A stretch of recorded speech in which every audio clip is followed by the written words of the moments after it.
السلام عليكم. الشتاء قرب ومعاه بيجي البرد والكحة ونزلات البرد اللي بتتعب أولادنا. قبل ما نقلق تعالوا نتحرك ونقوي مناعة أطفالنا بخطوات بسيطة طبيعية ومتجربة.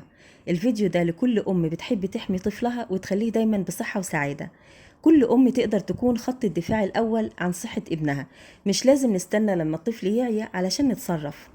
دلوقتي هو الوقت المناسب المثالي ان احنا نبدأ نجهز جسم اولادنا قبل دخول الشتاء، ان احنا نقويه ونخليه جاهز يواجه اي فيروس او برد، وصدقيني خطوات بسيطة ممكن تفرق جدا في صحته طول الشتاء.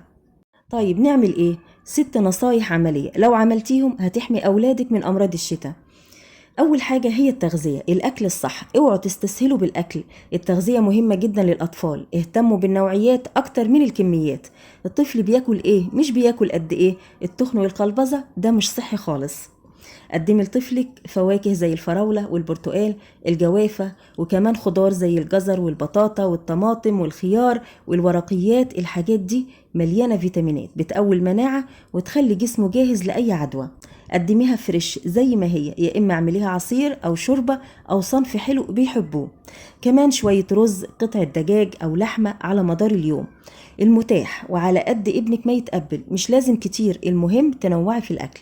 وبلاش المقرمشات والاكل بتاع بره والعصاير المعلبه، علشان بتسد شهية الأطفال وبتقلل من مناعته وبتحسس الطفل بالشبع لمدة طويلة. مليانة سكر بكميات كبيرة وده بيضعف مناعته وتخليه يعيا كتير. مليانة مواد حافظة والحاجات دي مضرة جدا للطفل.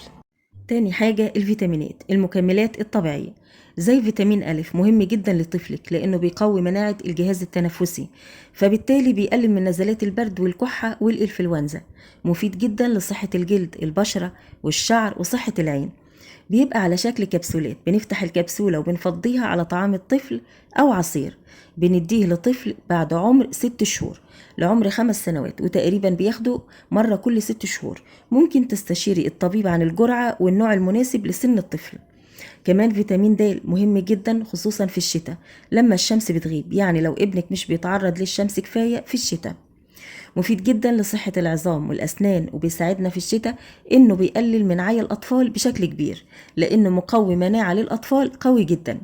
كمان ما ننساش أوميجا 3 بيساعد في تقوية المناعة. أكلي أسماك كويسة جدا في تقوية المناعة زي السردين والسلمون والماكريل والتونة الفريش مش المعلبة. البروتين بتاعهم عالي القيمة وفي الهضم سهل جدا.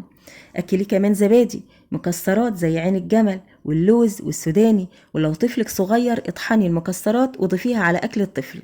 كمان عسل النحل بعد عمر سنة اديله منه مرة واحدة في اليوم، بيرفع المناعة بشكل كبير. تالت حاجة وصفة يومية سهلة هقولك عليها، زي عصير الجزر والبرتقال مع رشة زنجبيل. الوصفة دي مليانة فيتامين سي بتقوي المناعة بشكل طبيعي، هايلة جدا. قدميها في كوباية يكون شكلها حلو أو مع شفاطة علشان يتحمس إنه يشربها. رابع حاجة روتين صباحي، جهزي فطار غني زي بيضة، فاكهة، كوباية لبن أو زبادي. ولازم من الفطار لو بيروح المدرسة يفطر قبل ما يمشي. واوعوا من المسكر في أول اليوم. الحاجة الحلوة هتقفل شهيته طول اليوم وبالتالي مناعته هتضعف. ودايما شربيه مية كتير قبل ما يخرج.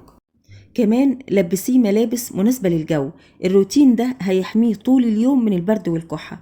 ولو طفلك عنده بوادر عيا قعديه من المدرسة علشان ما يزيدش عليه المرض، سيبيه يرتاح يومين 3. لو راح المدرسة هيعيا أكتر وممكن يعدي زمايله وبرضه هيقعد من المدرسة. بالنسبة للأطفال الرضع ابعدي أطفالك عنهم، بلاش نقرب نفسنا منهم لأن الكبار بيخرجوا ممكن ياخدوا الميكروب ويتعدوا فيروحوا البيت يعدوا اخواتهم الصغيرين، والاطفال الصغيرة عياهم بيبقى اصعب من الكبار. خامس حاجة النوم والراحة. النوم يا جماعة مش رفاهية، ده ضروري لجسم الطفل علشان يجدد خلاياه ويقوي مناعته. ثبتي ميعاد النوم واعملي روتين هادي قبل ما ينام، زي مثلا تحكي قصة أو دعاء تساعده على النوم. وقللي الشاشات، التلفزيون، الكمبيوتر، الموبايل قبل النوم بساعة علشان جسمه يرتاح بجد. ما تحبسيش طفلك في الغرفة وتقللي نشاطه. النشاط والحركة مهمين للطفل، بيقوي من مناعته. ولو طفلك من الأطفال اللي بيشيلوا الغطا من عليها وهي نايمة، لبسيه قطعة زيادة قبل ما ينام، والصبح قلعها له علشان ما ياخدش برد، يبقى نايم سليم والصبح تلاقيه عيان. سادس حاجة هي النظافة. غسل الإيدين بانتظام بيمنع انتقال الفيروسات. علمي طفلك يغسل إيده قبل الأكل وبعد اللعب، وخليها عادة يتعود عليها. وانت كمان اغسلي ايدك بعد تغيير الحفاضة ومسح أنف الطفل. ولو عندك أطفال مرضى ابعدي السلام عنهم. وخلي دايما المكان هاوي ونظيف، المكان اللي بيتواجدوا فيه. ألعابهم نظيفة، الأدراج اللي بيفتحوها باستمرار نظيفة، خصوصا لو كان في طفل مريض بالبرد علشان العدوى ما تتنقلش للسليم. احنا على أبواب فصل الشتاء، ابدأي من النهاردة مش بكرة. كل خطوة بتاخديها النهاردة هي حماية لطفلك بكرة. لو عجبك الفيديو شاركيه مع كل أم بتحبيها، وسيبيلي تعليق قوللنا فيه ايه أكتر حاجة بتعمليها علشان تقوي مناعة ابنك. واشتركي في القناة لو أول مرة تزوريها، وفعلي زر الجرس علشان يوصلك كل جديد أنا بنزله. وما تنسيش اللايك علشان بيرفع الفيديو.